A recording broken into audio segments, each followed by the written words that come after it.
Sir నమస్తే sir. నమస్కారం అండి. సో ఈ రోజు ఎప్పటినుంచో కూడా ఉన్నటువంటి కళ అన్నమాట భోగాపురం ఎయిర్‌పోర్ట్ హ్మ్. అల్లూరి సీతారామరాజు గారి అంటే ఇంటర్నేషనల్ ఎయిర్‌పోర్ట్. అవును. అయితే అక్కడ మాట్లాడుతున్నప్పుడు పవన్ కళ్యాణ్ గారి ఎమోషనల్ స్పీచ్ అనేది చాలా ఇప్పుడు అంటే ట్రెండ్ అవుతుంది. అంటే అవునవును. ఆయన స్పీచ్ పైన మీ అభిప్రాయం?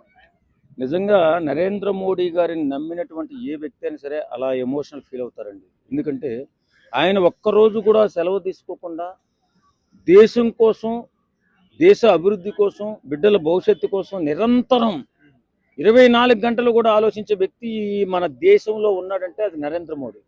నరేంద్ర మోడీ గారు ప్రధానిగా వచ్చిన తర్వాత మన దేశం తాలూకు పేరు ప్రఖ్యాతులు ఏ విధంగా ఉన్నాయంటే, ఇంతకుముందు ఇండియన్స్ అంటే చాలా తక్కువ స్థాయిలో చూసేటటువంటి ఇతర దేశస్తులు వాళ్ళు ఇండియన్స్ అంటే ఒక గౌరవప్రదమైనటువంటి వ్యక్తులు, వాళ్ళు శాంతి కాముకులు, మహానుభావులు అన్నంత రీతిలో స్వాగతిస్తూ మనల్ని ఆదరిస్తున్నారంటే దట్ ఈజ్ నరేంద్ర మోడీ గారు.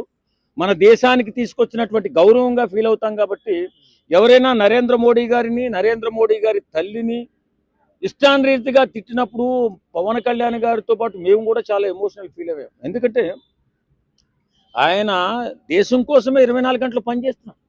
అలాంటి వ్యక్తిని ఎందుకు ఈ దుర్మార్గులు, ఈ దుష్టులు, ఈ నీచులు ఈ రకంగా మాట్లాడుతున్నారని కడుపులో ఆవేదన. ఎందుకంటే దేశం ఎదగాలని ఆలోచించే ప్రతి ఒక్కరి మనసులో కూడా నరేంద్ర మోడీ గారిని తిట్టినటువంటి వాడు ప్రతి ఒక్కడు దుర్మార్గుడిగా మిగిలిపోయాల. కాబట్టి వేళ పవన్ కళ్యాణ్ గారు నరేంద్ర మోడీ గారిని ఆ రకంగా ఊహించుకుంటారు. ఖచ్చితంగా ఇలాంటి వ్యక్తులు మన దేశ ప్రధానులుగా ఉండాలి. ఉంటేనే మన దేశ గౌరవం. అలాంటిది తెలుగు తక్కువతనంతో ఏదో రాజకీయ దురుద్దేశంతో మాట్లాడుతున్నటువంటి మాటలకి దేశాన్ని అస్థిరపరచాలనే ఆలోచనతో వెళ్ళిపోయినటువంటి కొంతమంది ముష్కరులు మాట్లాడిన మాటకి పవన్ కళ్యాణ్ గారు కాదు, మాకు కూడా ఆవేదన ఉంది. అంటే సార్ కొంతమంది ఏమంటున్నారంటే ఇప్పుడు ఆల్రెడీ వీళ్ళిద్దరి మధ్య మంచి అనుబంధం ఉంది. సో దాన్ని ఇంకా పెంపొందించుకోవడానికి మోదీ గారి నుంచి ఎక్కువ లబ్ధి పొందడానికి ఈ విధంగా ఎమోషనల్ మరి నాకు మోడీ గారికి ఏమో అనుబంధం ఉందండి? నేనెందుకు ఎమోషన్ ఫీల్ అవుతున్నాను? నా వయసు 60 సంవత్సరాలు దగ్గర పడింది. ఈవేళ దేశానికి భవిష్యత్తు కోసం, బిడ్డల భవిష్యత్తు కోసం నేను ఆలోచించాల మనిషిగా పుడితే. ఎందుకంటే ఈ వయసులో కూడా బిడ్డల భవిష్యత్తు గురించి ఆలోచించినటువంటి వాడు, దేశం భవిష్యత్తు గురించి ఆలోచించినటువంటి వాడు ఉంటే ఏంటి, పోతే ఏంటి? కాబట్టి వాళ్ళ నరేంద్ర మోడీ గారు లాంటి వ్యక్తి మన దేశానికి ప్రధానమంత్రిగా ఉండాలి. అలాంటి వ్యక్తులు రావాలి ఇంకా. ఎందుకంటే బిడ్డల భవిష్యత్తు కోసం, దేశ భవిష్యత్తు కోసం ఆలోచించే వ్యక్తి కాబట్టి. ఎలా ఆయనకి వెనక ముందు ఏముందండి? ఏం లేదు, శూన్యం. ఆయన వెళ్ళిపోతే వెనకాల పరిపాలన వాళ్ళ బంధువులు చుట్టాలు ఎవరు రా. దేశమే, దేశ జనాభానే ఆయన వెంట ఉంటుంది. కాబట్టి ఆ గొప్ప మహానుభావుడు, ఆ మహానుభావుడు కాబట్టి వాళ్ళు ప్రతి ఒక్కరు కూడా ఆ రకమైనటువంటి ఫీలింగ్ తెచ్చుకుని వారినని, వారి తల్లినన్నటువంటి వ్యక్తుల పట్ల జాలేస్తుంది నిజంగా చెప్పాలంటే. అంటే సరే ఒక చదువురాని వాడికి దేశం మొత్తాన్ని అప్పచెప్పారు. అసలు ఆయన ఏం చేయగలుగుతారు? ఇప్పటికే దేశం అంతా కూడా వెనకబడిపోయిందని అంటున్నారు.